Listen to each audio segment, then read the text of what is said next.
It's time for the Other Three Amigos podcast.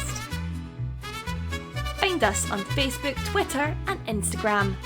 On this week's episode of the Other Three Amigos podcast, the whole gang arrives back in TOTAP Towers before Deasy breaks his knob. We're all invited out to a barbecue out in Buin before Gachwain gives his thoughts on the new black merch. The lads give their thoughts on the poor showing up in Sligo before we head to the doom and gloom of our previews against Shamrock and Drogs before finishing up with the mailbag. All of this and more on this week's episode of the Other Three Amigos podcast. Alright, welcome to Season 5, Episode 14, Episode 271 in total of your international multi-award winning podcast. Throw us a 5-star rating on whatever podcast platform you're listening in on. Dan Casey here, and I'm joined by my other three amigos tonight. Wayne Mullins is back in the house, and Declan McCormick and Declan Carey, the two Deckies, are back as well. Why not join us on Patreon? Patreon.com/TOTAP, where you can once again join us from €5 per month. Wayne, how did you get on in the holidays? It was good. 5 days in Centre Parks is enough to make anyone go loopy, so it's quite nice to be back with you lads. And it is also, there is hang on. Who's typing and banging and doing something? Decky. Can you go on mute there, Declan? I just discovered that I can give everybody titles. So you see, I changed Decky's ORC title to something else. Dan's now the shifter extraordinaire. I must come on now, but I can't spell extraordinaire, obviously, looking at that. That's a disgraceful effort, like, yeah. Well, I'm just having fun with as I find shit out, like, I just amuse myself while you guys are getting on, basically.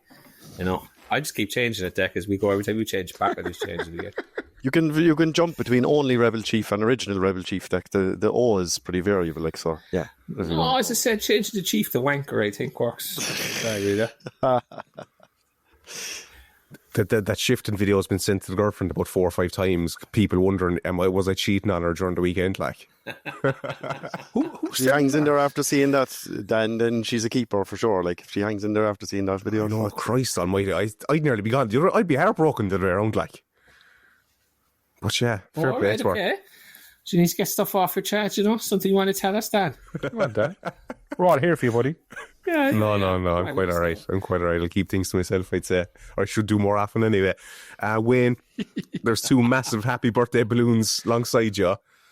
Thanks for remembering that. Thanks for remembering, lads. Appreciate it. Like, sure, what time's it now? I'm going to know. Here. Are you friends or not? Like, you should be in the TOTAP calendar. When's my birthday? 27th of June. 29th of January. I feel like you weren't a million miles off, though. Really, like. Got the days right.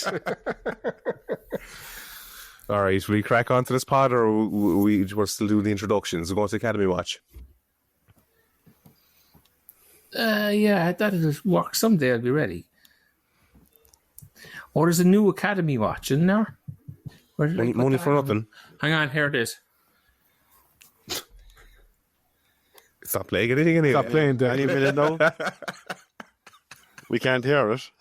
He's frozen now again. Oh, he's not. He's back. You can't hear it? No. We can see and hear you, but we can't hear the jingles. Is there ever an episode that something doesn't go wrong? Why is that? You can't hear that now again, no? No. Okay, go on, you keep going, so and I'll have a fiddle. Hey!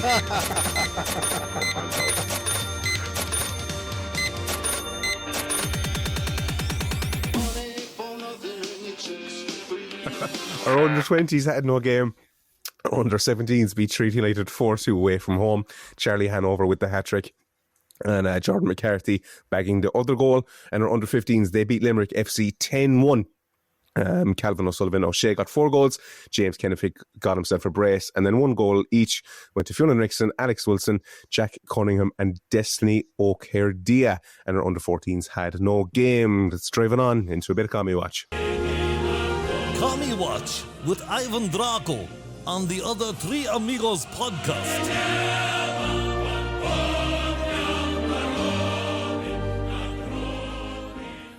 Our women's team lost 3-0 to Beamont United in the All-Ireland Cup. Can I just say, right? If only the TOTAPers knew the issues going on here. The only hope we have is winning a Metropole Award, of the Month award at this stage. We're never winning a big award again after this. Metropole of the Month. Dickie, your thoughts on the women's team 3-0 loss? Look, All Ireland Cup, there was a lad on the radio yesterday calling it a league game all evening, but we won't point that out for anybody, But first game of the All Ireland Cup, they made a number of changes. I was surprised that they made a number of changes that they did. Lost at 3-0. One cracking goal from P-Mount. Another one was the result of an absolute belter of a shot that came back off the crossbar and was finished afterwards. So I don't think they can have too many complaints, to be honest. Do you think we're in a better position this year or last year at this stage of the season, Declan?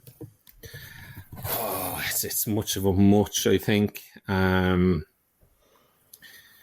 Like last year, they've won the games you would expect them to win. They're playing Bows now next Saturday in Turner's Cross. I think that's a game that Frank and the management team would have their eye on and think we can win this. It's definitely a game that Bows would be looking at and saying we can win it and kind of kickstart our season to a degree. So it's an interesting fixture. I think it's much of a last year, to be honest with you. I think Frank's made some tactical errors, made an awful error in the game at Shelbourne away at half time when he put Darrow in centre back. Really left us short of any kind of pace at centre back, and Shelbourne exploited that. Niamh Cotter left the game injured on Saturday. I presume she's going to be out for a few weeks at least. So that causes another headache that has to be solved. But yeah, look, I think it's much of a much so far. But I think Bows on Saturday will give you a good indication of where they are as a side now. What's the situation this year with the players? Like I read, is there some kind of system in place now for paying the players? Or I haven't read too much into it now, to be honest. But what's the story there? My understanding is that there is a kind of a bonus scheme. Like last year, there was a bonus scheme in place as well. But it was very, very, I don't want to say convoluted, but it was hard to figure out exactly. Like you got a certain amount of money if you started, but only in games they won. And then those on the bench got a certain amount. And if you were brought on, you got a little bit like you want to be a mathematical genius to figure it out, actually, as to how much each player was getting. This year it's been simplified to a degree. If you start in a game, they win. If you start, you get X. If you are on the bench, you get X. And if you're in the match day squad, you get X. If you're outside of that, you don't get anything. If you're in under 19, you have to be in the first team squad for 5 games before you qualify for anything. Again, it's one of those that was put forward by the club as, the first time we've ever done this and that, but I don't think anybody's going to come out with too much out of it, to be honest with you, Yeah.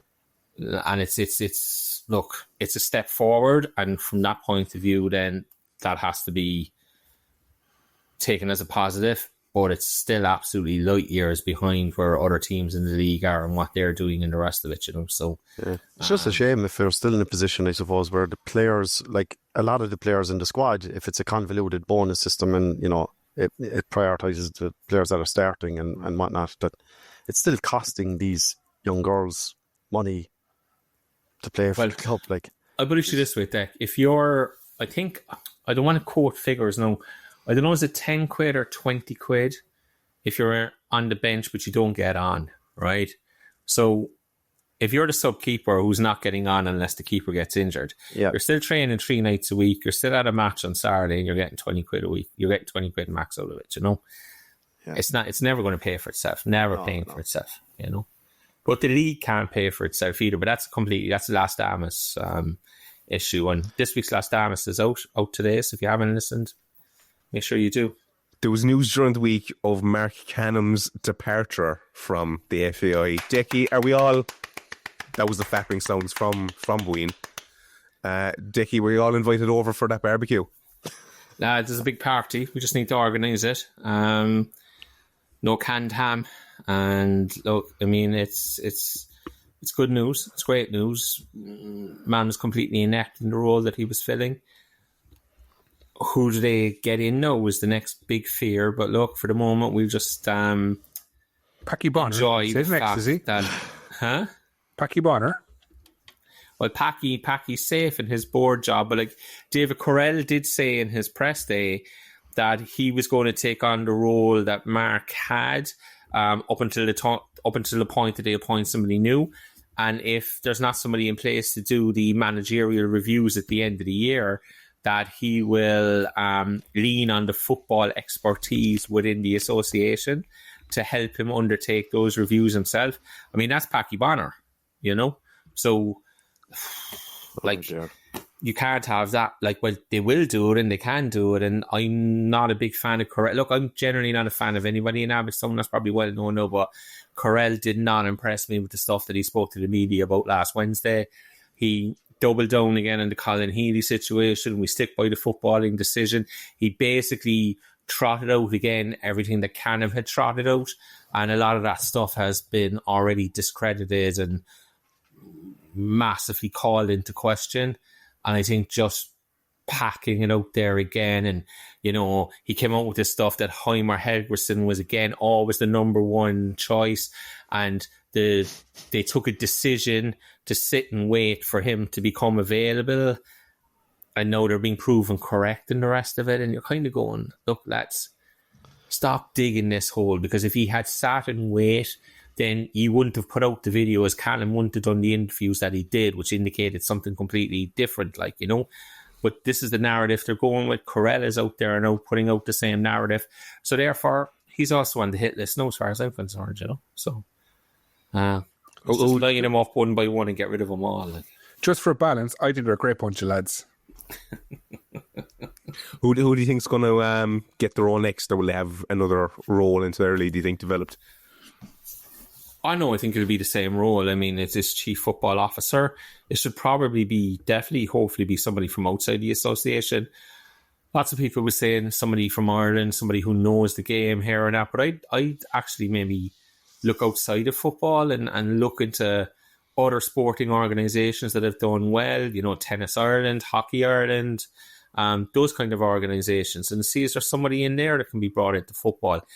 You don't necessarily have to be a football person. You just have to be a good administrator, yes, an element of a firefighter, but somebody who can bring different people to the table, and a lot of the time it's dispute resolution and this kind of stuff. And let's go down that road and maybe have a look. I mean, I said this in the last Damas, but Vinnie Pert was on Off the Ball the other day, and he threw Niall Quinn's name out there as somebody who was brilliant in the role, like, you know.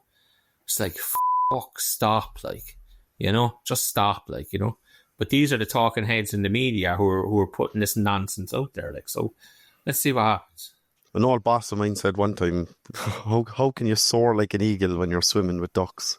And like, it just basically is that, like, isn't it? It's just like so disheartening. It's the same old stuff being trotted out time and time again. Like, oh my God. That's how Dickie feels about us, I'd say. Yeah. Well, quack, quack. All right. Our new black merch got away, and what do you reckon about the new city gear? Have you got a chance to see it? I have the hoodie on order. Should be arriving tomorrow, hopefully. Okay. Yeah, so look, different merch is good, because if you don't like one batch, there's a new batch coming very soon. Well, yeah, I didn't like the Illumina stuff, so I was like, do you know what? Yeah, class. Yeah, it's good. It's good strategy, and then they finally find what they like and they'll keep it.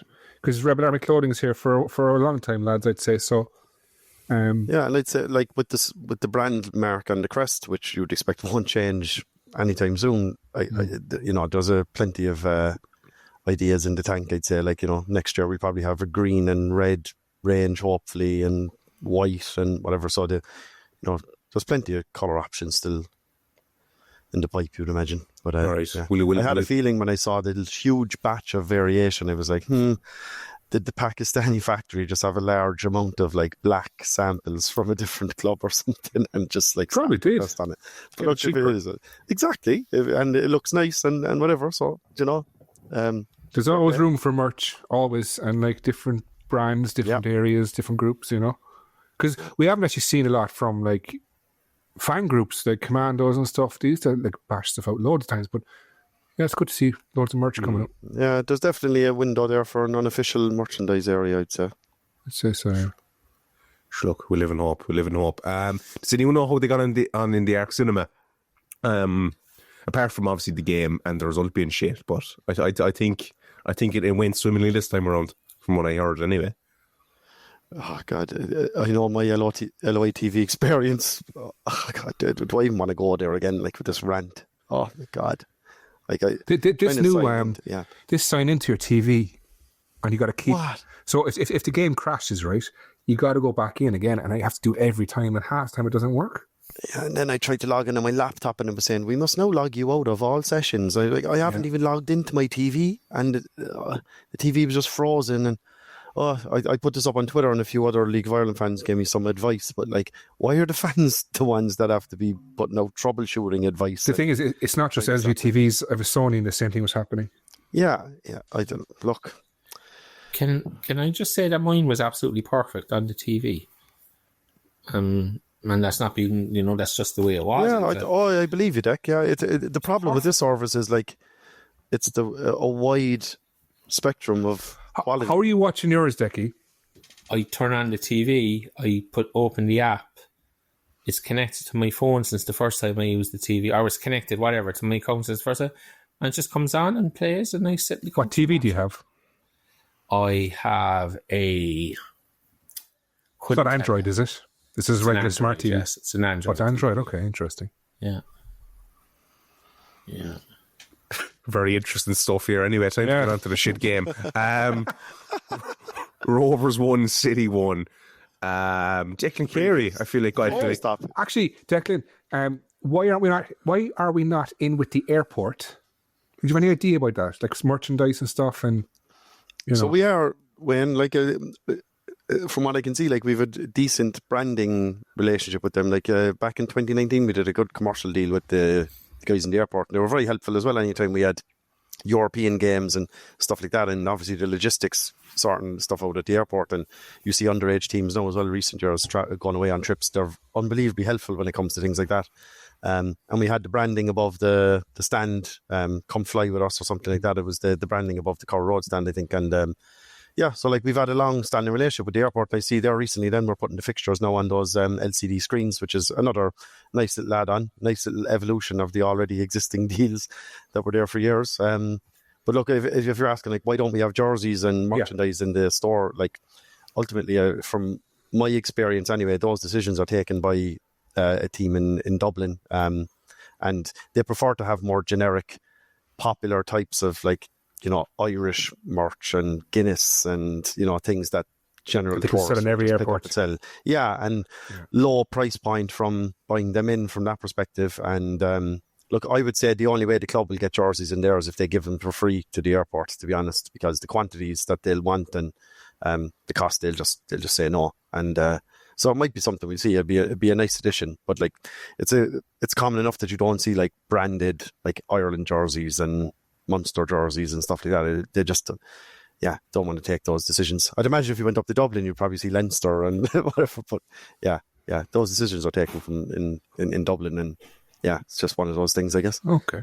But it's great that we do have that branding. Like I think that's a. It's unreal. It looked unreal. That signage, that fixtures looks very well.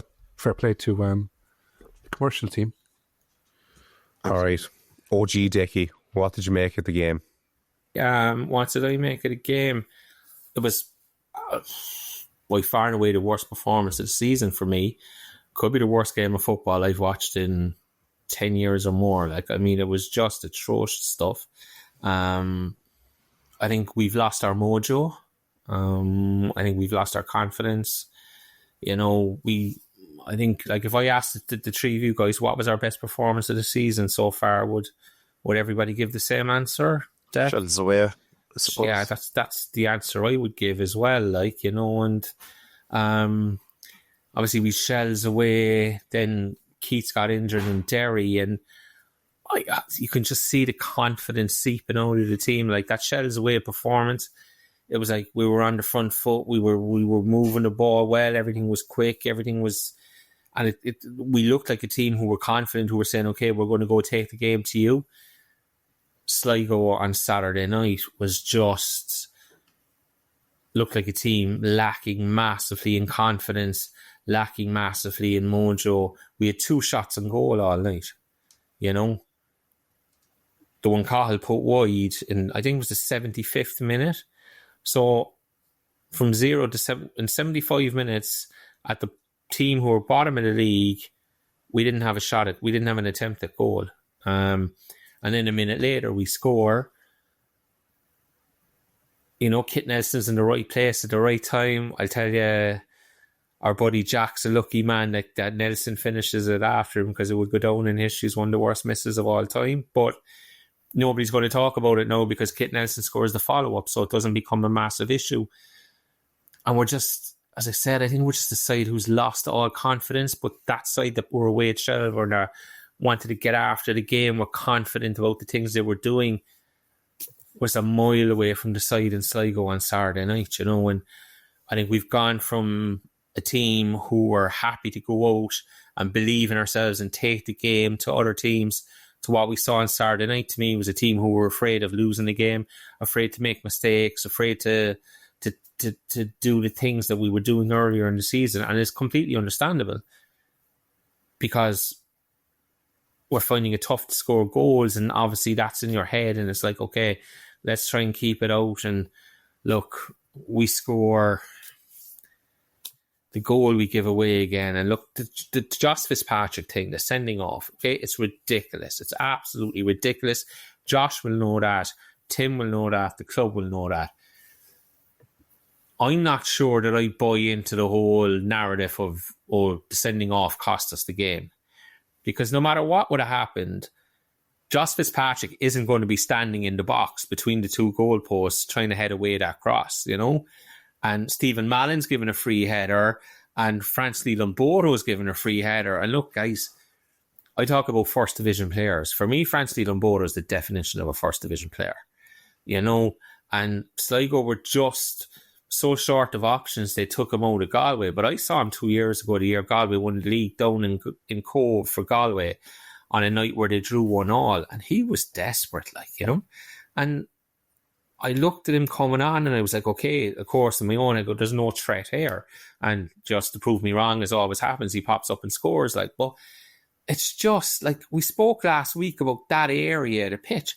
That's where your centre backs have to dominate. That's where your back four have to dominate. And not alone was there one free header, there's two free headers. That's not caused by Josh Fitzpatrick's stupidity. That's caused, as Tim said numerous times, by a lack of wanting to defend, or even worse, a lack of ability to defend, you know. But whichever it is, we need to get our shit together, because it's now 12 games. We've conceded in all 12 games. And as I said, the confidence is slowly drained out of the squad. We now have 6 games coming up, which are, looking at the league table, as difficult a run as you could get. Fortunately for us, Sligo have the same run. They play 5 of the same teams that we play. They play Bows then when we play Derry. That's the only difference in the next 6 fixtures. Next weekend, we have Shamrock Rovers at home on Friday and Drogheda away on Monday. Sligo have Drogheda at home on Friday and they're away to Shams on Monday. So we play both teams. So I don't know what's going to happen, but as I said, my big fear is that we're a side that looks like it has just lost all belief and all confidence in what it was trying to do. And we're short coaching-wise. Greg missed again the other night. He missed the game the other night. So he was back on the sideline, but obviously they're going to try and get him back and think. And it's just, it's quickly turning into a mess. That's my biggest fear, that the whole thing is just quickly going to become an absolute mess from which we won't be able to recover. And we've been down that road before, and I'm just terrified that it's heading down the same dark path again. Wayne, do you think there's a lack of want there in that team now to particularly defend? I don't think so. I just think that they're. I thought it was rubbish. I think I'd be harsher on Declan. I thought it was slow, sluggish, unimaginative. There wasn't much bravery when it comes to taking chances. That's the way I saw it, and it was more worrying. Like, I know we got a last-minute winner against Waterford. It's all great, but that did we deserve it? Probably no. And I'm really worried. Like, I always bring it back to the most fundamental part of football is passing, and like, we had 64% passing accuracy in that game. And in the second half, it was 61%. Now, the stat here I took up, I compared it with League Two in England, and if we had the same passing accuracy, we'd be third bottom in League Two. Championship would be bottom. Just two leagues, like, and it's just, if you can't pass the ball, how are you supposed to win a game? Again, with 2 shots on goal, 1 on target. They had 9. Like, we're not playing Shamrock Rovers here. Like, this is Sligo Rovers, our biggest rivals outside of Waterford, and it's just not good enough, in my opinion. Yeah, we've good players who are inconsistent, I would say. They play well for, like, players now, I'd say Mbengbag, Kuto, Truce, very good players when they're in form. And I just think that how many of those players, like, really are top players? I'm beginning to doubt it, really, to be honest myself. Yeah, I know we're all going, oh yeah, we're fighters, we get out of this mini league. Will we really? I don't know. We could be in serious trouble here. We really needed that win. That win now would have catapulted us. But again, we bottle it. Like, was it you? Someone said to me, was it you said it, that if we had kept our leads in all games, we'd be top of the league? Did you say that? I didn't, but I mean, that's 7 times in this league now this season that we scored the first game in a goal, or the first goal in a game. We haven't won any of the 7 games. Like, it's a mind-boggling stat. Like. That's a minimum of 14 points extra. Yeah, it's a mind-boggling stat, like. And Dan, can I just say that when I said, about and maybe there was a lack of a want to defend, I just want to be absolutely clear. There's no way I'm accusing any of the players of not having desire or passion or throwing in the towel or not wanting. I'm not having that at all, because I don't think there's been any sign of that. I'm just saying that area of the pitch, and Tim alluded it to himself a couple of times, you have to, like, you just have to go win those headers. You have to dominate your own 12-yard boxes, like, and like, I look at, like, Galway last year. You talk about the scoring first. Galway scored first in, I think it was their first 12 games last year that they scored the first goal in. They won all 12 games. And that was the bedrock on which they built their season. And people coming into this saying, oh, we could do it Galway. You can't when you're just giving up leads after leads after leads. And look, there's a monumental amount of tactical stuff, I guess, that goes into that. But how can you give away 2 free headers in your own box a minute from full time in a game against the side, the bottom of the league, that everybody said, like, we need to win this game? How was there 2 free headers in the center of the box? How? It's just, it can't happen. Do you think? But it happens time and time and time and time again. Do you think Truth should be more commanding in the box, or am I a bit kind of overthinking it? I think I don't get that. I think that goal on Saturday night, I don't think, like, the back post header from Stephen Mallon, he's way too far out, and at that stage, by the time it's coming across, it's too late for Truth to make a decision. Like, if he's going to go there, I think he's probably going to absolutely clobber somebody and maybe give away a penalty and the rest of it. Like, the issue is with the ball coming in and the free header that Mallon gets. And I mean, obviously people have gotten sucked in and whatnot, but, like, there has to be panic. Yeah, it's panic, like, and we need 2 centre halves in the window minimum, and these have to be established players at clubs. Whether we get them on loan or we buy out the contract or something, we need 2 serious centre halves for after the window. Otherwise, we're doomed. Like, I just can't. Like, there's no point. It's like Tommy Dunn all over again. We go ahead, and this is how got him the sack. We just couldn't hold on to leads, and it's happening again.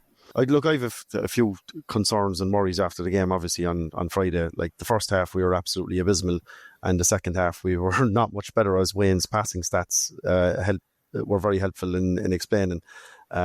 We just seem like an absolute shell of ourselves, and I think it's possibly down to 2 things. I think number 1 is the confidence. I don't think we have the belief in ourselves that we can go out and keep a clean sheet now and win a game and take it by the scruff of the neck. And I don't know, did the team look tired as well on Friday, which is unbelievably worrying after, like, just a little over the first series of games. I don't know if we're stretching the squad too thin now. I thought that up in daily amount when we could see it in person. That I don't know. I thought they just looked very flat, very flat. And that can be a motivational thing too, and a mental thing. Like, you know, I don't think the players look like they're enjoying going out and playing, and it was just disappointing because I was expecting us to have a bit of a spring in our step after like we got the 3 points against Waterford the week before. But like, I think we've had a good few games. I'm not trying to give them excuses because they're professional players and they should be fit enough to withstand 90 minutes. But I think, like, you know, 3 or 4 away games, they're sandwiched into a short 2-week period. And I think it's just, I don't know, has the motivation dropped? And what made us a great squad in the first 4 or 5 games was you could clearly see our ability to work hard and, you know, help each other out. And I don't know, is it maybe we're missing Greg on the pitch and his voice, and he's keeping lads their heads in the game, and we just drift off. And I don't know, it's worrying. And what's even more worrying, I guess, now is, you know, we're not picking up results, and we're getting to the transfer window now before you know it. Like, it won't be too long before we've a section on this pod discussion, like, in incoming and outgoing transfers, because it's going to be frantic now when those loan signings start to go back. And if we're dwindling down near the bottom of the table, will those players themselves and their agents want to keep them at the club? Like, that's the even more worrying thing. Like, so we're going to have to potentially open the wallet there for some of them, beg some of their parent clubs to keep them on, if we even think they're good enough to try and keep us up too. That's the other side of it. But look, at the end of the day, like, I think it all a lot of this will just depend on Shawnee coming back and how many games he's going to play. That's basically the crux of it, like, isn't it? He's just he's just so critical for us being finishing 8th or 9th, I feel. Well, what's the Clancy say? He kind of alluded, I think he'd be gone for the whole of May, wasn't it?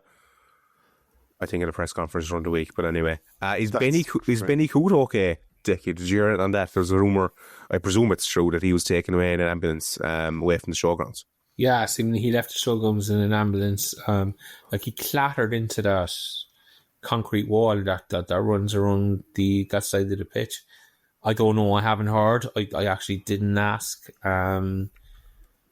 The fairy thing was that he was broken his leg. I saw somebody somewhere say that wasn't the case. So therefore, it probably wouldn't be as bad an injury as first feared. But as to whether he'd be available for the 2 games this weekend, I don't know. You'd imagine it's probably unlikely at this stage. Will Greg be back? Look, we'll do that later on. But, like, you know, Tim did the press conference on Wednesday and said he had no new injuries. He didn't tell any lies because, you know, but nobody pushed him or nobody mentioned Greg. Nobody asked about Greg. So we're just at that stage. Like, it's worrying when, like, the manager has to be playing all these, like, mind games to some extent about who's fit, who's not fit.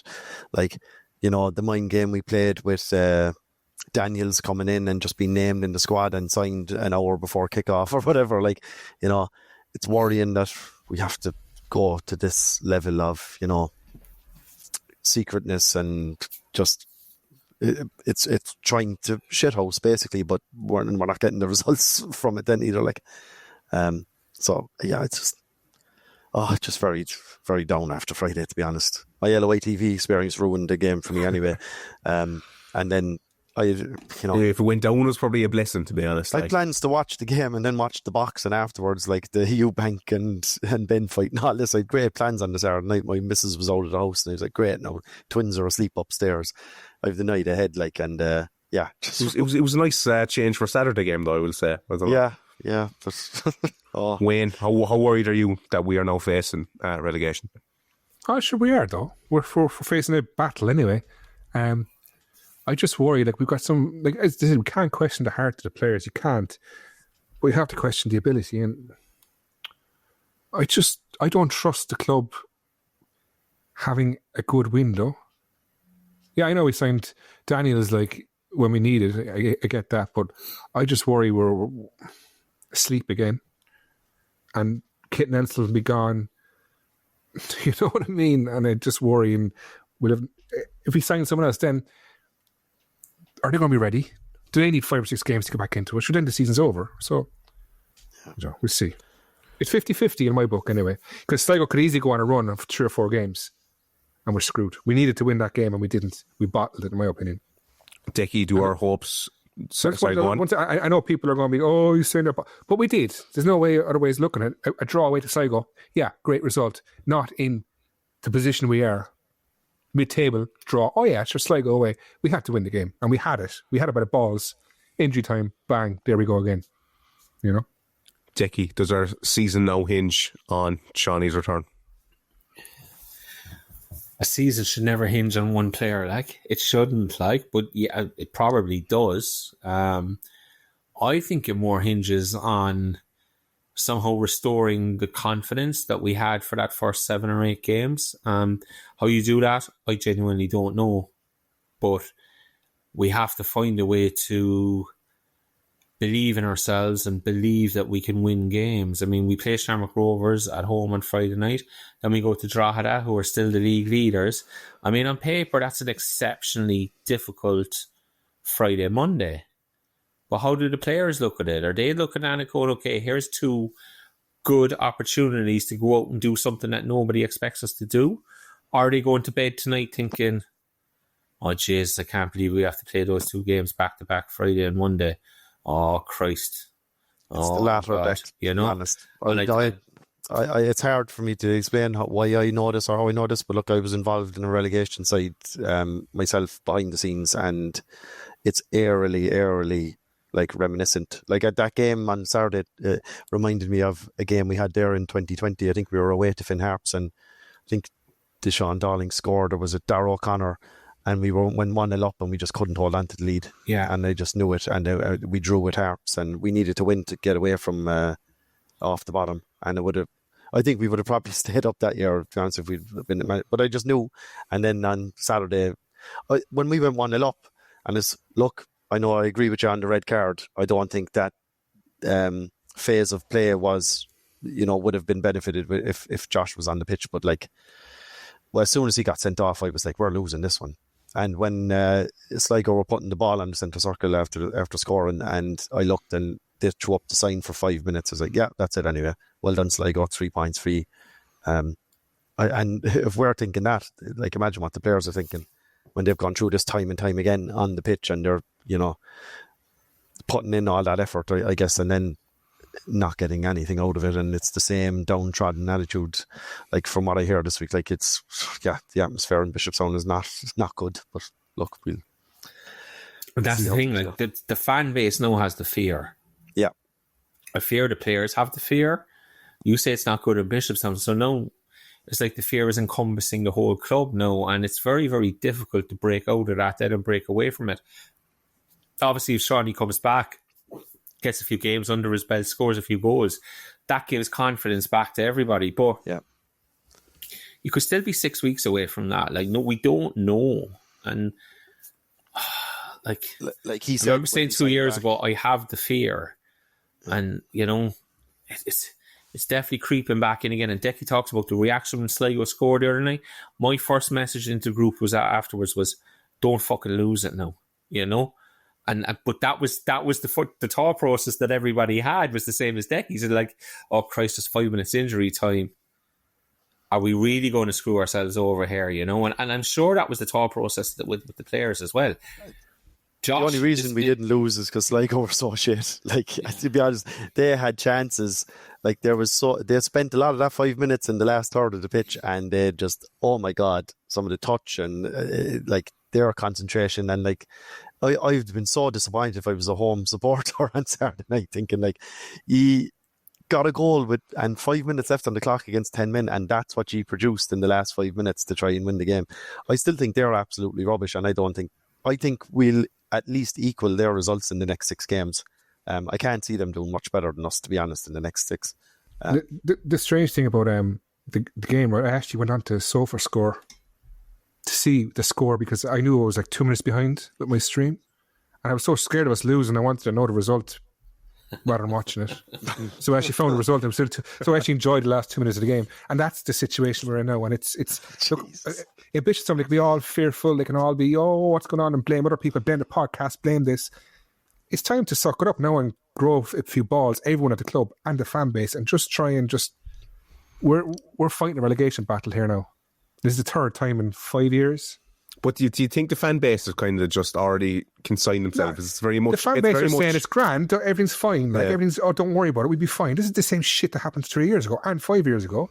5 years was different because we were like, okay, we'll be fine. We'll never get relegated. The last time was like, can't get relegated a second time. This time is, we'll be fine. We get over a mini league. I can see us doing well. No, we won't. We're sleepwalking towards relegation again. And like, oh, he's overreacting. He's being negative. Tough shit. It's the big bad world out here. Like, you know what I mean? It's time. I'm not sure. I don't think we're sleepwalking. I think we're going eyes wide open, but no one. No, we were sleepwalking in January, Dan. All in terms, like. We were sleepwalking in January. These players should be in December or January. And we haven't got a full squad, for Christ's sake. We're basically relying on youth without experience. At least I know you're saying we went for Josh Fitzpatrick instead of Barger. We went for certain players over certain players. At least Bagsy had experience. You know what I mean? At least he knew certain things. Like, I think going in with the plan we had this year was just doomed for failure. I fear, it's a fear. I'm not trying to be negative, but like, how else can you look at the situation? Decky, you're looking to come in. No, I was just going to mention, because Scotty mentioned the famous mini league there, and people said, "Oh, we just have to finish top of the mini league. We finish 8th, and that'll be fine." The thing about the mini league is there's 3 teams. If you say Waterford, ourselves, and Sligo, each team has played the other 4 times. Waterford has 6 points, we have 5 points, and Sligo have 5 points out of those games, right? So there's nothing in the games between the 3 teams. Whoever stays up is going to do so by picking up points against other teams outside of those 2. And I watched, because we weren't playing Friday night, I sat down and I watched Waterford against Derry on Friday night. And Waterford were way better than they had been at Turner's Cross. Now, look, Derry are an absolute abomination of a side. For the amount of money spent on that Derry side, if I was a Derry supporter, I would just be tearing my hair out, A complete and utter abomination of a side. But Waterford deserved to win the game, They were 2-0 up. They were hard-working. They won their tackles. They defended well. The goal they conceded was in the 93rd minute or something, And I looked at it and I was like, Christ, like, it looks to my eye, and this was before we ever played Sligo, that Waterford look better equipped than we do to pick up points off the other 7 teams in the league at the moment, And I didn't see anything to change my mind on that on Saturday night. And like, people talk about the mini league and we just have to win the mini league. There's going to be nothing between us in the mini league. It's going to be determined by picking up points against other clubs. And it just doesn't look like we're equipped at the moment to do that. And that's the biggest concern for me. And it's unbelievably disheartening to that mini league had 4 teams in it a couple of weeks ago when it was first moved. And now Derry have pulled away from it. Bows. Yeah. There's now a nice little gap. There's like 5 points between Waterford and Derry, as you said. Then it's unbelievably demotivating, I guess, for us in this mini league when you see Waterford getting such a positive result against Derry. You're like, oh, we were nowhere near getting a result like that when we played Derry, and it's worrying. And this mini league talk is just absolute cringe stuff. Like, and if there's anyone in Bishopstown talking about mini leagues and all that, like, you should be ashamed of yourself. But there is Declan. Allegedly. Allegedly, yeah. But like, come on now. All right, it's time to go to the player ratings. Fairly poor all around, as you'd probably expect. Kit Nelson, your MVP, though, with a 7. Cathal O'Sullivan with a 6. Mbengbag with a 6. Derek Crowley with a 6. McLaughlin with a 6. Benny Kudo with a 6. Truce with a 6. Charlie Lyons with a 5. Sean Murray with a 5. Jack Daniels with a 5. Tim Clancy with a 4. And Alex Nolan with a 4. And the referee rating was a 5. Oh, the referee got a better rating than most of our players. Man. He did, actually. Sign him up.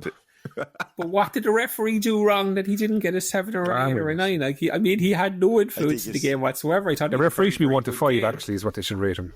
I think that's what we're asking the angry social media on X, and do you think they're ever going to just say, "Oh, the ref, I'll give him a 9"? Like he's 100% correct to send Justice Patrick. Absolutely, absolutely no.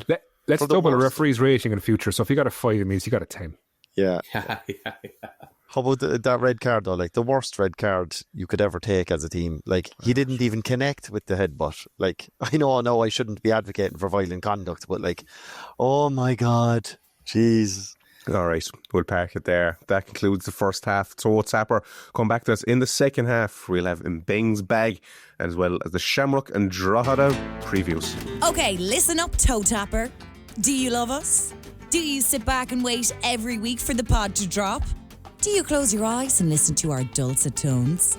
If you have answered yes to any of these, we need you to show us the love financially. There are costs involved in creating this multi-award-winning podcast. And if you aren't already a Patreon, then it's time to stop being a freeloader. For as little as $5 a month, you will get weekly exclusive pods. There's access to data, a member section of our website, special early bits of the normal pod, and you can have direct one-to-one access to us with new benefits also on the way. So head to patreon.com/TOTAP and sign up now. Welcome back to part 2 TOTAP. It is now time for Mbengbag. He has gutsy looks, he has gutsy style, he is a bowler at the back. He has got a big bag, and it is magnifique. It's Mbengbag, baby. Richie asks, just so the toe tappers know, we can't hear the music. So Dickie's just giving me the thumbs up on where to come in because he's the one who could hear it. Anyway. Oh, Richie asks, with so many games lately, has Tim still had time for his weekly pint with Dickie? No, is the honest answer. I don't know what to say. Like this idea that myself and Tim are somehow buddies or even on name terms, and the rest of it just isn't true. But look, it's a great story for the pod. For the you used to TOTAP say that you've have, never ever spoken to Tim Clancy in your life. You're not saying that anymore. No, I've never gone for a pint with Tim Clancy. I've never spoken to him in a pub. I can certainly say that much. Okay. I haven't spoken to him since the season started either. I can also say that much. Eric Barry asks, with two of you celebrating birthdays today, who's the second one? If you could be granted one city-related birthday wish, what would it be? Wayne, obviously go to the birthday boy. Seanie Maguire to have the perfect injury record for the rest of his career. Decky, what would your birthday wish be? Hang on, who's the second birthday? Because I'll have to clarify this, lads. All right, sorry not to bring up the hurling, but I was out yesterday before the match in longboats down in Blackrock, and I think someone sabotaged my Facebook profile and changed my birthday, because when I woke up this morning then with a bit of a sore head, I had about 20 happy birthday messages on my Facebook wall, and I was like, come on. So I admire whoever in my Cork hurling gang, as we call them, did this. In hindsight, no, it was a good wind-up. I had no idea what was going on, but I must have left the phone unlocked on the table and someone changed my birthday and the sentence. So it's not my birthday. My birthday. So I have a real birthday. You have a fake one, and you got more happy birthday messages on your timeline. Yeah, nice. And then I had to log in, and then I would have got more. I had to log in, change it. This was at like 9 o'clock this morning, panicking. How do you change your date of birth on Facebook? And then Facebook were like, you have only one more chance to change your date of birth because you can't be doing it every day. Like, well done. Kudos to whoever did it. And any toe tappers there on a night out with your buddies. It seems like a good wind up anyway. Right. What would your birthday wish be anyway, if it was your birthday? Roman Reigns to win back the undisputed WWE title. He should have never lost it at WrestleMania 40. Anyway. Sucked the air out of the room with that one anyway, fair play to you. Philly Crowley asks, before the recent run of fixtures, would City have been happy with 4 points from the 3 games, considering how things looked after the Shamrock game? No. Dickie? No. I think it was how you said it. No. Dick and Kerry? Maybe. Smell again, Kerry. That wasn't a proper season. That was like when Liverpool won the Premier League. It doesn't count. It was behind closed doors, half a season. That never happened. Right. Connor K asks, I understand from a coaching point of view that making subs late can disrupt the team, but we are tired against Sligo, and I think fresh defenders kind of seen out the game. Do you agree with Tim's tendencies to not make subs late? Who do you bring on in defence? Who do you bring on? Bailey? Who do you bring on? The lad from Stoke was sitting on the bench. I mean, it's something you could. Yeah, who do you bring on? You could have brought Anderson on. You could have for the last 5 minutes if you were going to sit Ethan, and like he's 6'2", whatever it is. He's going to have an aerial presence in that in that box. Now, look, I saw people question, how good is he actually in the air, and that's probably a fair question, but just even the presence and the height and everything else would have done something. It's not something I've thought about, to be honest with you, but it's an interesting point that's raised. It's something I'll have to maybe think about and come back to next week if that's okay. All right, Ed Long. If we lose Cahill and Kit, how many signings do we need in the window? Declan Carey. Even if we don't lose them, I think we need at least 4 or 5, to be honest. Like, I think we need, as Wayne said, strength at the back, probably someone in midfield again, because I think when Greg is missing, we're like seriously lacking.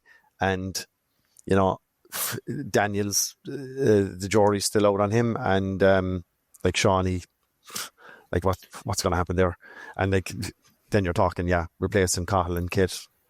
Like, will Kit Nelson want to stick around, or will Preston want him to stick around? Highly unlikely. And Cahill is more or less gone, like, isn't he? I think that's a given. Win. I think it's key that Preston stay up, because if they go down, Kit might be not a starter, but a squad player for their League One team. They're 4th bottom, a point ahead, I think, are they? I see him today. So if they stay up, I think we'll keep them. If they go down, we won't. I think it's up. It's like that. I even think if they stay up, Preston are putting together, and they'll undoubtedly be putting together a new squad for next season. They've a young fella there. They gave him a 3-year deal. He's come over here. He's done brilliantly. He's top scorer.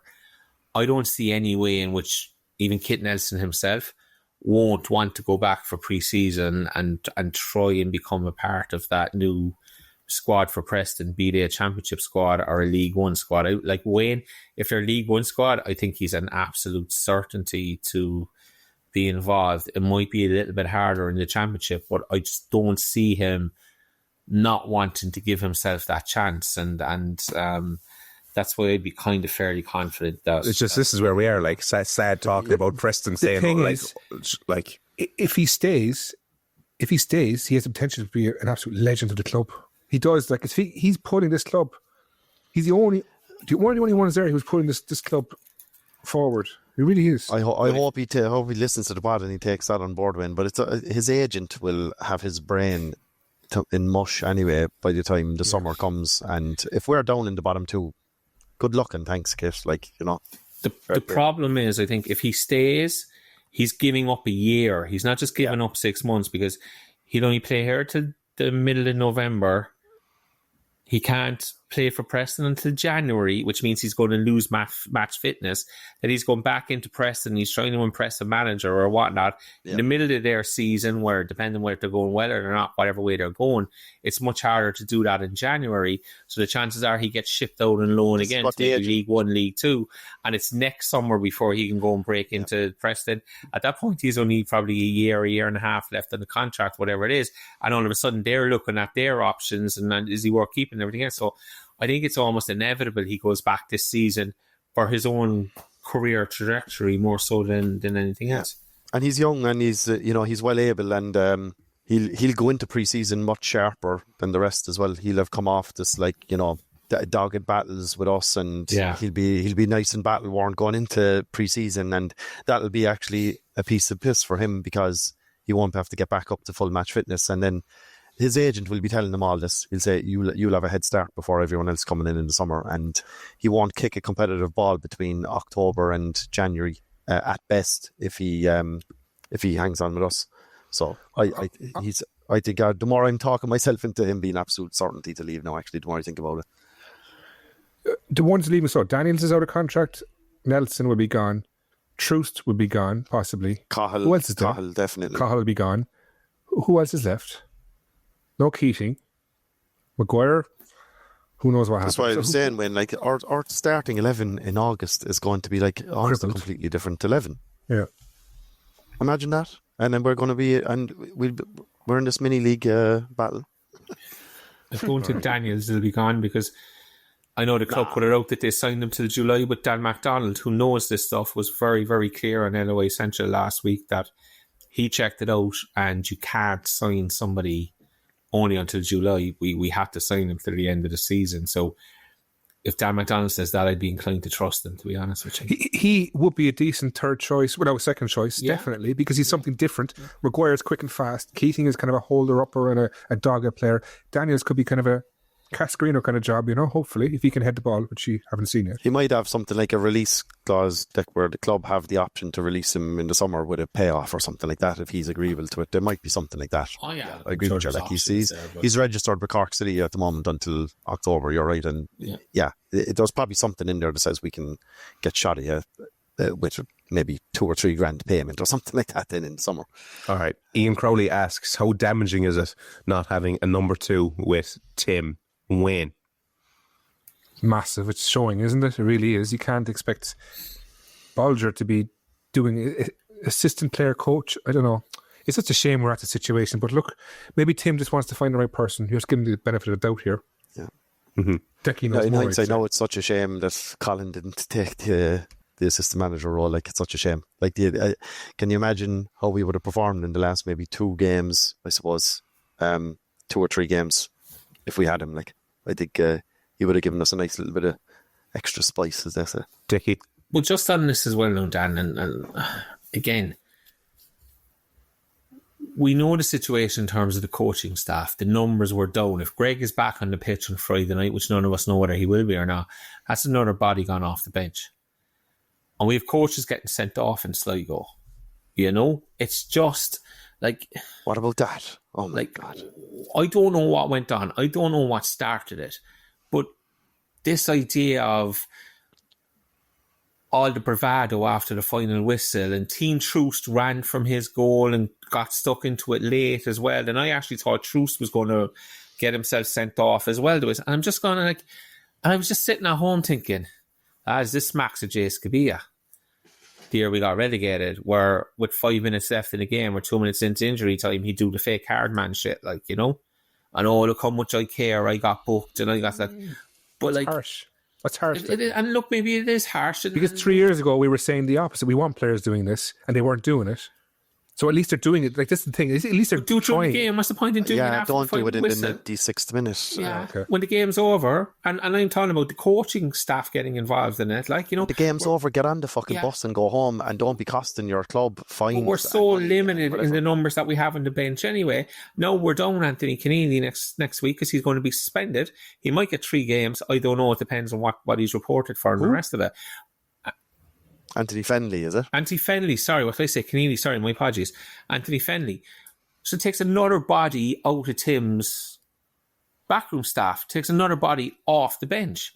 There's a time when you have to become responsible as well, and responsible for your actions, and responsible for what you're doing. And Josh was irresponsible the other night, and that carry on after the final whistle was irresponsible as well.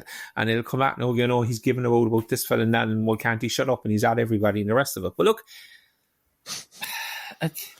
we're an extremely frustrated fan base now, and you see this carry on, and you just kind of go, for Christ's sake, will somebody not just get a hold of people here, get a hold of the situation, stop the crap, stop the nonsense about transfer committees and experts in this and experts in that. Put people in place to do the jobs that we need to be done. Give Tim the support and the backup that he needs, and give ourselves the best possible chance. And instead, we're shooting ourselves in the foot every fucking time we turn around. Yeah. There's somebody shooting us in the foot, somebody smacking us in the face, and it's not other teams who are doing it. It's ourselves. We can't keep the ball out of the net. We can't score goals. We can't find an assistant manager for Tim. We can't find a first team coach to replace Richie Holland. And now we have coaching staff members getting sent off because I lacked the hard man after the final whistle. Jesus Christ, everybody just needs to refresh. Everybody needs to hit the refresh button and cut all the crap out and just get on with being a football club and a serious football club because we're turning into a joke at this stage. Yeah. An absolute. We're now a events company and a merchandise company that has a sidearm as a football club. That's the way we're going. That is the way we're going, not the other way around. And it's starting to piss me off more than people. Can you ask my question again, Dan? Go on. He's at it now. Go for it. What do you want me to say? Ask him another question. He's on a roll. Go for it. Like, it actually reminded me a little bit of John the argy-bargy after the game. Do you remember over in Cyprus, like when Danny and Gamble got sent off and all this kind of stuff? But like, we'd won that game. But we won there. Whatever. You could do what you like exactly. to win. Like. Well, yeah. They missed the next games, no? Those lads had serious credit in the bank as well from winning trophies and things like that. Like, I'm leaning where Decky's going here. I don't think it's harsh at all, Wayne. I think like this hard man act after you've like blown another lead and like gone home with a point. All right, fair enough. But like, nah, just come on now. Come on. All right. Henry asks, why is the atmosphere better away from home? Wayne? Atmosphere in what way? The crowds?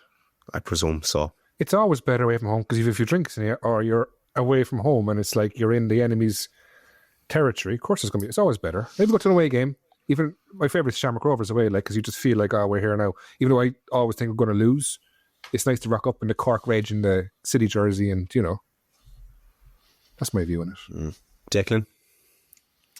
I think historically, anyway, at least the away games I used to go to as a fan and all that, like it's more the singing section and the corner boys that travel, and the atmosphere is just a bit more condensed in a small area, so it can be kind of perceived to be that way, I suppose. But yeah, look, I don't know as well what did I hear after the game about. I know the club put out a video of like the players being clapped off and all that kind of stuff, and reports we received then said that maybe wasn't the case. So like, I'm not sure as well if the away fans now will start to turn on the players. I know even the last couple of away games where we picked up poor results, they've still like given the players a bit of credit, and because it was seen that they were working hard and whatnot. But I don't know, is that tide starting to turn now as well? I think a small bit, yeah. I think there's one lad now from the Commandos I've seen at the Bows game, Dalymount. He was conducting the whole atmosphere. The atmosphere there was brilliant in the mono stand. So, no, it was, in fairness, it was all down to him. They did non-stop singing for the full game.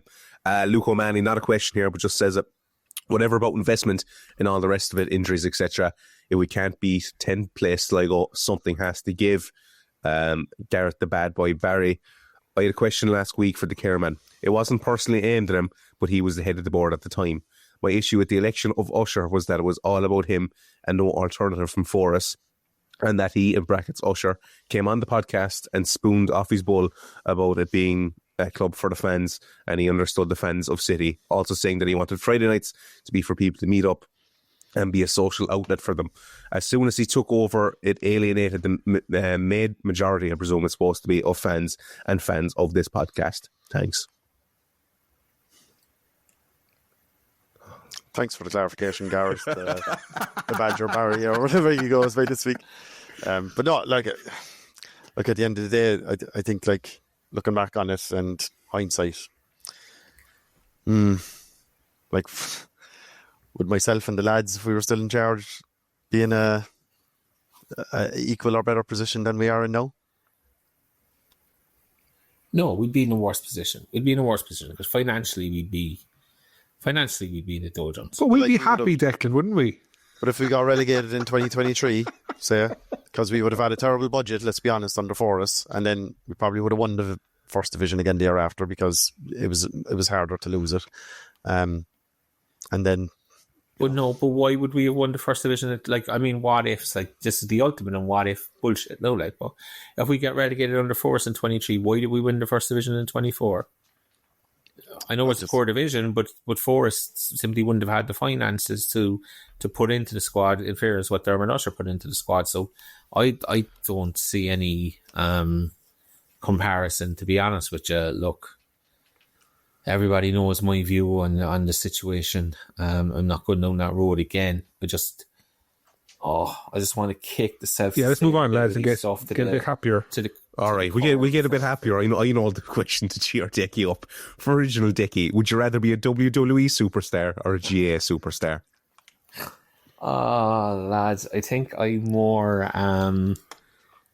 I'm more suited at the moment to being a WWE superstar anyway, you know. Man, Dick. Good man. Maybe one of those Samoan lads would be the same kind of build, like, you know. Unreal on the mic as well, giving out. I'm not sure that I have the build for, you know. Remember, what was your man's name? The Japanese guy 30 years ago. Was it Rikishi? Yokozuna. No, it wasn't Rikishi. Yokozuna. He was actually Yokozuna, yeah, with the big kind of nappy yoke on him. He was, like, you know. He was slammed by Lex Luger on the USS Intrepid back in 1994, I think it was. I tell you, lads, your knowledge astounds me. He was actually Samoan as well, Deki Yokozuna. His name was Rodney Anawai, part of the famous Anawai dynasty. No head. 565 pounds or something, was he? 460? Allegedly, yeah. In fairness, he died fairly young as well. Very sad story. There's good documentaries on him too. Like, he was a great character and loved by everyone. And yeah, he passed away in his 30s. Very sad. Speaking of other dates, Sean says, would you take 9th? Speaking of other dates. No, 8. 9th is not acceptable. I'm sorry. 8. It has to be 8. Can't risk the playoff again. I think you'd nearly playoff, take no. Levels, lads, levels. We'd be fine in a playoff if it was anyone other than an informed Cove Ramblers. Like, imagine those former City lads with Cove and us in the playoff and us, you know, demotivated, finishing 9th, and them, you know, winning a playoff tournament in the first division. Like, that would be grim. Like, I'd be more worried about that than the time we got relegated in the playoff against Waterford. I'd be thinking, oh dear, like, they're going to be out with something to prove and they've nothing to lose. And us v Cove up in Tala, like, I'd be worried. But other than that, I don't think there's much in the first division that could even worry us if we finish 9th. And that shouldn't be a reason for the club to accept 9th. But I don't think it's a different story to when we played Waterford in 2023, because they were full-time pro as well, coming up from the first division. And but like, look at the teams in the playoff. Outside of possibly Ramblers, I don't think I'd be worried about anyone else in the... Those lads would be out for blood. Those lads would be out for blood, but like... Bray Wanderers now have won 8 games in the bumps. I know it's a shit division, but if you play a team like Bray, who are coming in on the back of 5 or 6 wins, they come in full of confidence with nothing to lose, and they just have a goal, like, you know. I think there's a little bit down there to worry us, sorry, to be honest with you, but at the moment, Cove won't even finish second because they won't get near Bray, who are now only 3 points behind Dundalk. So, yeah, but knows, maybe Bray win the division and Dundalk are the ones in the fucking playoff. Oh God, yeah, that's yeah. I didn't think of that, to be honest. All right, we'll get a bit of positivity, lads. A bit of positive reviews. Shamrock preview, lads. Things are on the up. Wayne, from the next 2 games, how many points are you expecting? 6.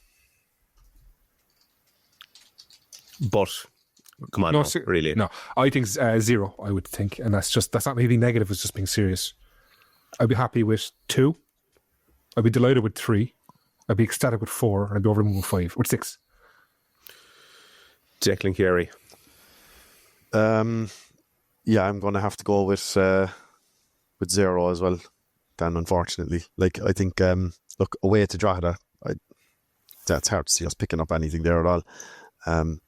And home to Shamrock, like, I think, I think that's going to be the game really where the fans start to turn on the players from a home supporter perspective. I think that's going to be the game we see them potentially booed off the pitch, and that won't bode well then for Drogs away on the Monday.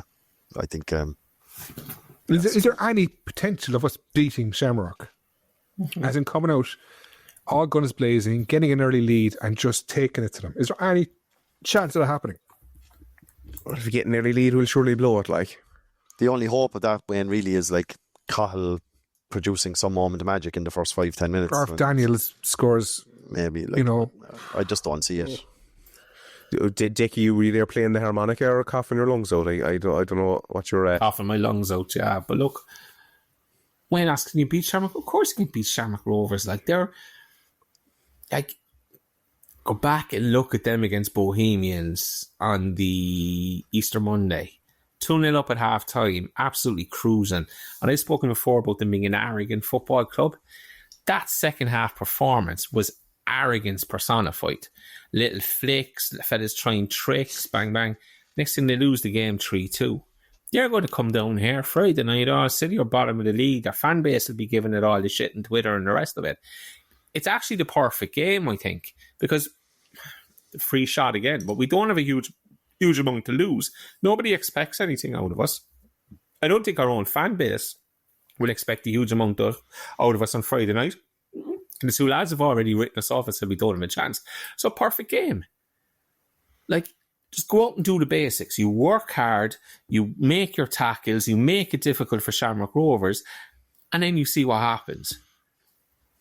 But you have to do those basics. You have to work hard, and you have to make it hard for them. And if at the end of the day that's not good enough, then okay, we take our medicine and move on. If those two components aren't shown, then I'm sure nobody will be happy. But I think they will be shown. I think it's, as I said, it's the perfect game for it. Quality-wise, we can't match them, you know? So we need them to have an off night. We need us to have the best night we've had this season. We may need a bit of help from a referee by giving us a dodgy penalty or ruling out a good goal for them or something going our way, you know? But can we beat them? Of course we can. Will we beat them? That's a completely different question, I guess. They always have an implosion in them, Dick, I suppose. There's always that hope. Yeah, like, remember the game there a few years ago, and they got 4 or 5 men sent off. Three red cards, yeah. Yeah, Jesus. Like, they're all, and if they start carrying on the way that, like, they did against Bowes, but my worry is that, like, they got that out of their system now, and, like, they're a side that potentially will learn from that kind of carry on, like when they were 2-0 up against Bowes, and then pricking about with it and ended up losing the game. So I'm just worried that that's out of their system now, and they'll come down and they'll do a professional job on us, like potentially like they did in Tala. But What are we expecting attendance-wise in the Cross? Is the fans' mood going to be reflected there as well, do you think? 4,000. We'll hit 4,000. It's Shamrock after all. Yeah, and they'll bring a sizable crowd too, so that'll always help. I think there'll be about 3,500 in the ground, and we'll announce it as 4,100. Jackie, do you think attendance will be poor? I think it's going to start to drop off. I think, Shamrock Rovers, I don't think they're as big a draw as people think they are, to be honest with you. I think like nobody in Cork really gives a shit about them, you know.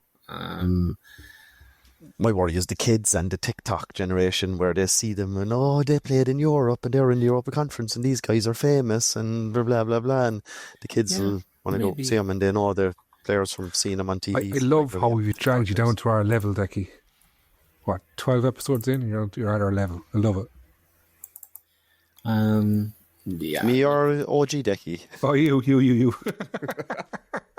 Oh, man. Yeah, geez, I've evolved unbelievably since the first episode. I think even the Leo Varadkar tone is gone and everything. Like, I sound like an actual Cork man now again. There's no more D4 political swerves or anything like that. Well, the good news is Mark Houlihan is refereeing the game.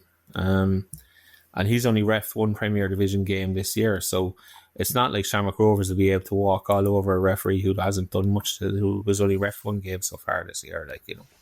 Yay. At least that.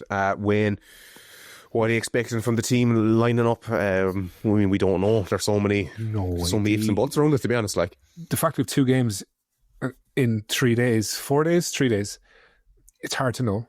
We don't even know who's suspended, we don't even know who's injured or who's fit. Do you know? You just gotta. It could be 4-4-2, it could be 4-5-1, it could be 5-3-2, it could be anything.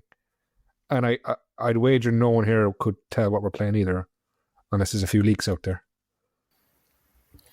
The 2 decades? No? No, it's too early in the week. It's only Monday. Yeah.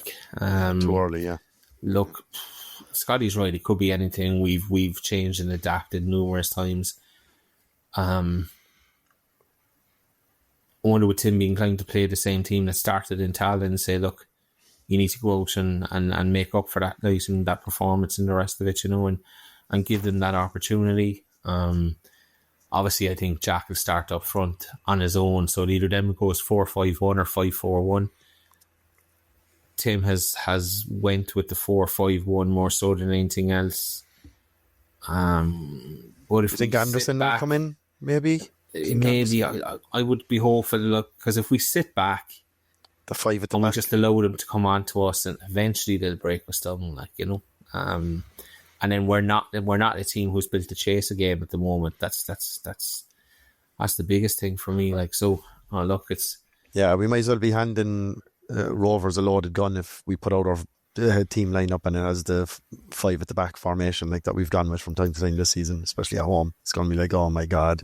Like, you might as well just say, come at us, boys, you know. I'd love to see a 4-4-1-1 and have Cahill behind Daniels, 2 wingers, 2 holding midfielders and 4 back.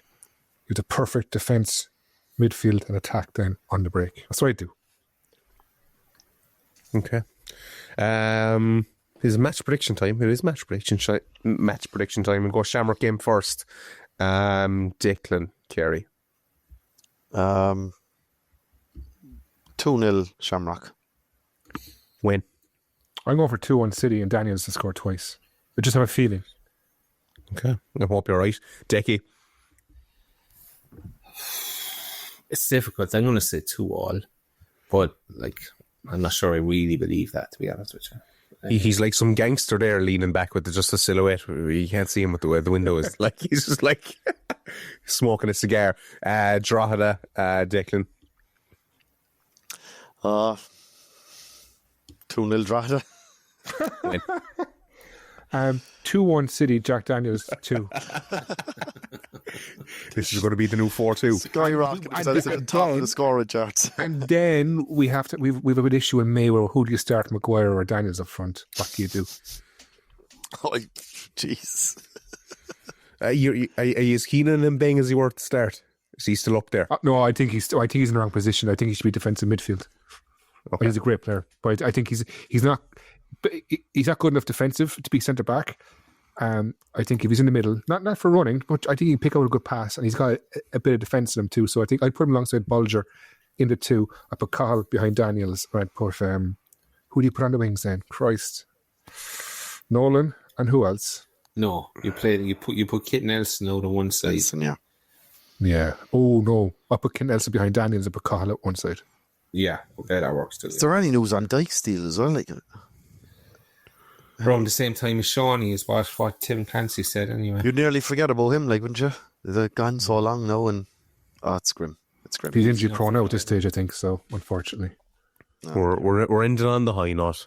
it's been a quite depressing podcast, hasn't it? But like, it's not on purpose. Really isn't. It's been real too. Like, this is no what crack what either. it is. Yeah, I know. But it's literally since this podcast started, it's just been every single year. It's been depressing. Maybe it's us. Doesn't help to when the Cork Hurlers are flying down, does it? Like, such a great day down the park yesterday again. Like, fuck's sake. Can I just say before you move on to the other crap that I think we might actually win in Drogheda, depending on what happens in Sligo on Friday night, because they went to Galway on Friday night. They went 1-up and they lost the game 2-1. Everybody's been waiting for them to drop off. If they go to Sligo on Friday night and they don't win, all of a sudden they have to start having doubts. And then it becomes that thing, well, they were expected to win in Sligo and they didn't. And then Cork City went to Drogheda and beat them. And no, Drogheda are gone, you know? So I can see a scenario. No, look, I understand it's highly unlikely, but I can see a scenario where we go to Drogheda and win. So I'm going to go 3 points for the weekend. That's what you were typing there then, because ChatGPT give me a plan to get 3 points against Drogheda. Are we doing the Cove thing? Are we doing the B team? Yeah. I think leave it off. I think we're in our own depression enough as it is tonight anyway. Deasy's gone out, there's no point. All right, Could be hearing about him in the news soon, lads. Allegedly, we'll see. In the news? What? Or like in news? In the news? Ah, Jesus, you know. He's over in Tenerife at the moment, sunning it up, so you never know. Could be stories emerging when he returns. There's something drug baron, like. all the sport. I was just going to say, Did we talk about that open position in the FAI earlier? Hint, hint. Can you imagine it? We'd be in with the FAI. It'd be like amazing. He's listening to this now on the plane home probably on Wednesday going like, what is that Langer? I swear to God, I got to text him now straight away. Like, as soon as I land. But that's what the cover should be, a picture of Deasy as top dog in the FAI. Oh, You'll never beat Niall Quinn out. Oh, God. Any words of wisdom for the TOTAPers before they embark on their week? keep the faith. When everyone else around you is losing their head, just keep yours. You know, it's going to be a rocky 6 games. It's going to be a trying period. No matter what happens around off the pitch or whatever, like, you know, that 90 minutes on the pitch, we have to get behind them. We have to be there. As I said, vent our frustrations after the games, before the games or whatever, but for that 90 minutes on the pitch, we have to get behind the lads. I don't think anybody questions that they're doing the best they can, and we just need to. Is this a motivational speech? I don't know what it is, Scott. He asked us any ways. Well, I'm just saying to the fan base, like, don't turn on the players. Whatever else you do, don't turn on the players. Not during the games, anyway. I would argue that even the walk off the pitch on Friday is even more important than any we've had, because, like, after that, then they've got their warm down session on Saturday, one training session on Sunday, and then up on a bus to Drogheda on Monday. Like, and it's like, what mood will they be in if the fans give them rabid abuse walking off the pitch on Friday night? So, look, just, I don't know. Echo what it's important the fans, the players, and the club all try and be a bit. Like, I don't think giving them dogs abuse on Friday, it will serve us well at all, setting us up for Monday. They're not going to come out then on Monday thinking, oh, we'll show them. Like, I think it'll go the opposite direction, especially our position at the table. We're not going to jump positions, I think, by Saturday morning. So, yeah. But they should also remember, those players should also remember, as they get on that bus and go to Drogheda, and as they're travelling up the road and they pull into Drogheda, they should just remember that every male in that stadium, including the lads playing for Drogheda, have all climbed off their sisters in order to be at the game. Jesus Christ. That was said by Declan McCormack of the Other Three Amigos podcast. Of Boyne, County Cork. At the crossroads. All right, lads. Adios. Adios. Zero miedo, amigos. Adios. Auf Wiedersehen. Sister Bashers. The next episode will be available very soon.